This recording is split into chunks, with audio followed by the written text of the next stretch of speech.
I'm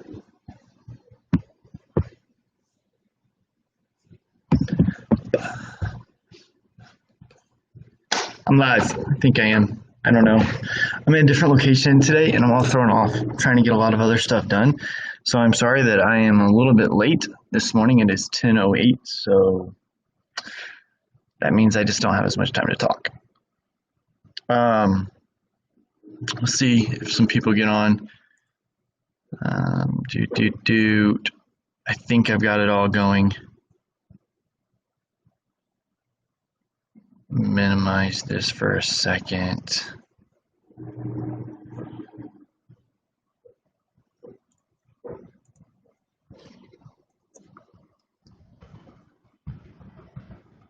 All right, sorry guys. All right, I'm coming back.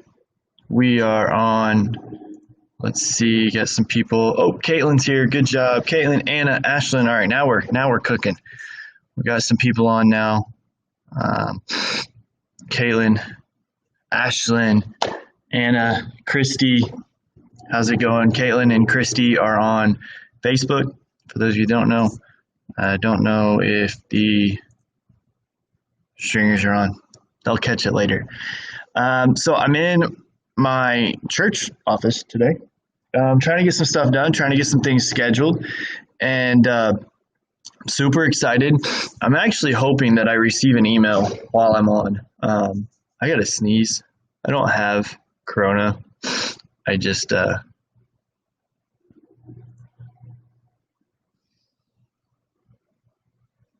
right, so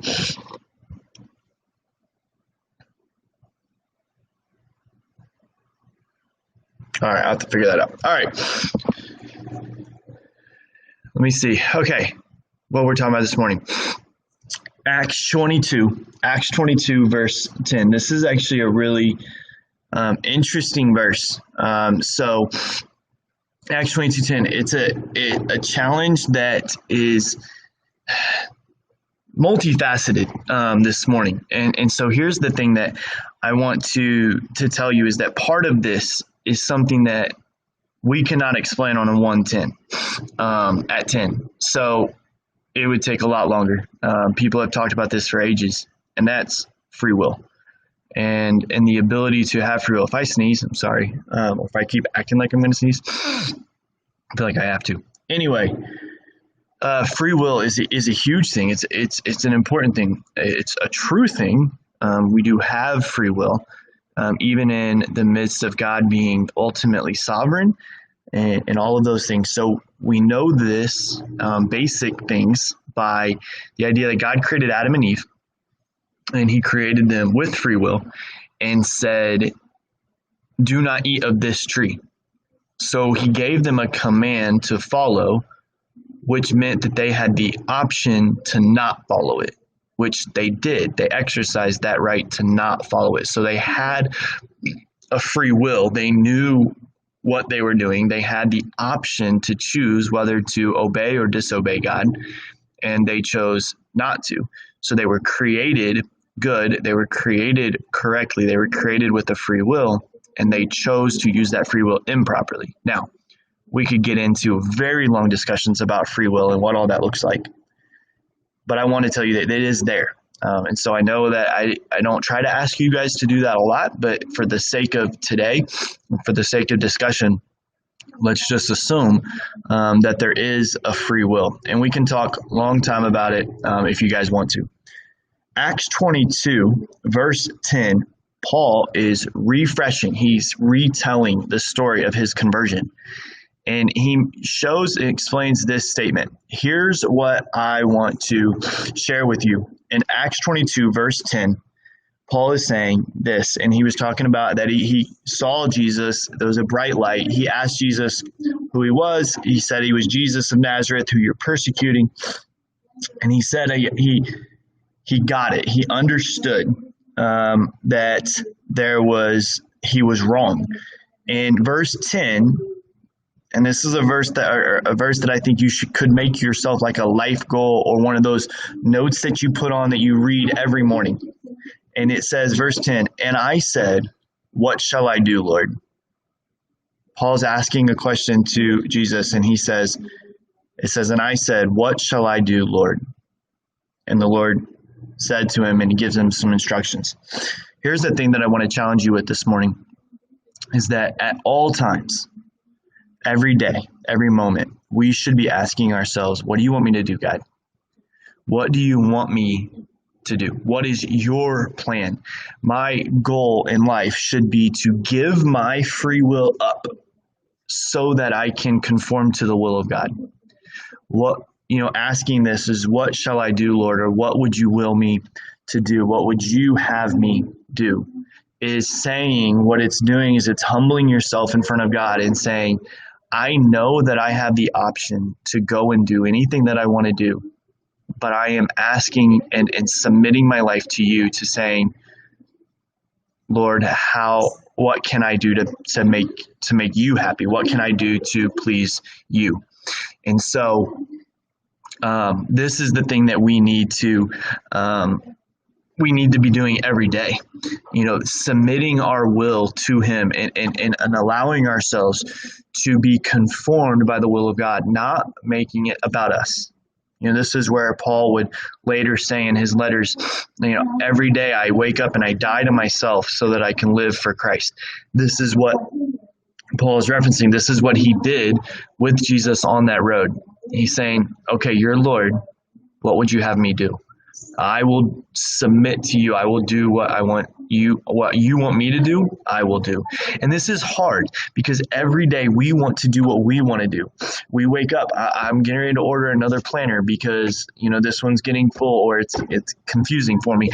Not the planner isn't, but I've sporadically used it, so I need to get it one so I can keep everything organized. So I have a will, I have a desire of things to do. I have a plan of things to accomplish. And so I do this, and every day I make plans. I'm just talking to Annie, this morning about planning to get a new washing machine sometime, because I think the one that we have is starting to go out. And so planning on doing these, and these are our wills. What do we want to do in the backyard? The things that we want to accomplish. We want to put up a fence. We want to build a barn. We want to do this, and things we want to do at the house. We want to do all of these accomplishments and all of this stuff that we want. Things of the church, I'm talking to things at the church, and RT and Jason and I we're sitting down and we're discussing what do we want to do as a church? What is the plan? What should we do? And what is the steps to take to do that? And then when that happens, those are all our things. And so we have to sometimes stop and be willing to submit and say, okay, God, what do you want us to do? What is your plan for us? What is your plan in our lives? Is it your plan that we do this thing, or is it your plan that we do this? Submitting ourselves. And I told Autumn this, when she was picking a college, and, Autumn, I said, yes, you have your idea of what you want to do, but submit that to God and let him tell you if that's what he wants you to do. And he does. He speaks through things. He opens doors. He shuts doors. He does those things. If you're looking for that help, and he'll let you go and do anything that you want to do because you have free will. There's a freedom to doing anything that you want to do, but you have the opportunity to say, God, but what do you want me to do? And so this is what I would say the challenge here in Acts 22, verse 10, is this question: what shall I do, Lord? That is a question that we should be asking ourselves all the time. It is something that we need to constantly be reminding ourselves of when we are trying to make decisions. Who we are to date, who we are to marry, where did we go to school, what do we do? Do we go to this party? Do we act this way? Do we have this friendship? Do we not have this friendship? Do we see this movie? Do we listen to this music? All of these questions that we have, we should end up in a situation of, what shall I do, Lord? What do you want me to do? This isn't just about the big decisions of, should I move cities or should I take this job? It's about all of our decisions. Every aspect of our life should be centered on this. What do you want me to do, Lord? What does Scripture tell me to do? How should I make these decisions? How should I spend my money? How should I pick my clothes? How should I do all of these things? And asking God, because we have freedom to do whatever we want, but asking God and saying, what do you want us to do? So my challenge to you this morning is throughout today, maybe, and like I said, maybe you just write this question out and you put it somewhere and you post it. or you remind yourself constantly, what shall I do, Lord? And that should be a question that you're constantly asking yourself. So that's my challenge to you this morning. I am attempting to use this morning, some time early this week, to get everything scheduled for our retreat. And as soon as I am able to get all of that finalized, which I'm pretty sure is going to be very soon, then I will make sure that everybody gets the information that we need, and get all that stuff out to you guys. I know I'm excited, and I think those of you that are going are super excited too. So I love you so much. I will see you tomorrow. Hopefully, I'll try to get closer to 10 o'clock. I was here. I was just working, and I lost track of time. So anyway, love you guys. Talk to you later. Bye.